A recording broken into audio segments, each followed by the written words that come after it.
നമ്മുടെ ഇവിടെ ട്രിവാൻഡ്രത്ത് ഇന്നലെ നൈറ്റൊക്കെ നല്ല മഴയായിരുന്നു കേട്ടോ. അപ്പോൾ വെളുപ്പാൻ രാവിലെ നല്ല തണുപ്പൊക്കെ ഉണ്ടായതുകൊണ്ട് ഞാൻ സുഖമായിട്ട് കുറച്ച് നേരം കൂടുതൽ കിടന്നുറങ്ങിപ്പോയി കേട്ടോ. അപ്പോൾ എഴുന്നേറ്റപ്പോൾ ലേറ്റ് ആയിപ്പോയി.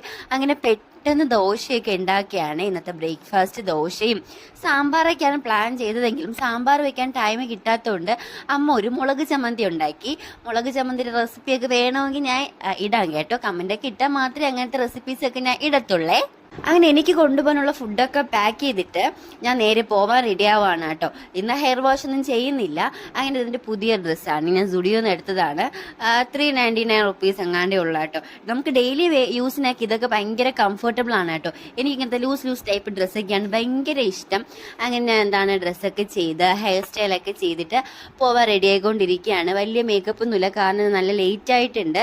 ഇന്ന് ആക്ച്വലി ചേട്ടൻ ഇവിടെ ഇല്ലാത്തതുകൊണ്ട് എനിക്ക് ബസ്സിലാണ് കേട്ടോ പോവേണ്ടത്.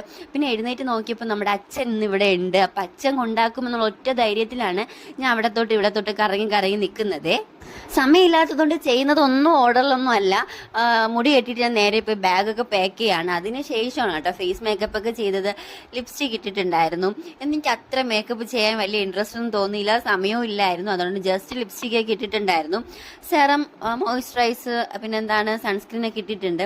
പിന്നെ നമ്മുടെ കാജലിൻ്റെ ആ ഒരു ഷാർപ്നർ ഉണ്ടല്ലോ, അത് ചീത്തയായിപ്പോയി. അപ്പോൾ എനിക്കത് കാജൽ കറക്റ്റായിട്ട് വരുന്നില്ല. അതുകൊണ്ട് ഞാൻ കൈകൊണ്ടെടുത്ത് കണ്ണിലൊക്കെ അപ്ലൈ ചെയ്ത് കൊടുത്തു. പിന്നെ അച്ഛനെ നമ്മുടെ അമ്മയും കൂടെ ഉണ്ടായിരുന്നു. അമ്മയെ നേരെ ബസ് സ്റ്റോപ്പിൽ ഇറക്കിയിട്ട് അമ്മയ്ക്ക് 7 മണിക്കാണ് കേട്ടോ ബസ്. അപ്പോൾ അതിനു മുമ്പ് എനിക്ക് ലാബിലെത്തണം. അങ്ങനെ അച്ഛൻ നേരെ ലാബിലോട്ട് കൊണ്ടാക്കി. അതുകൊണ്ട് അധികം താമസിക്കാതെ ലാബിൽ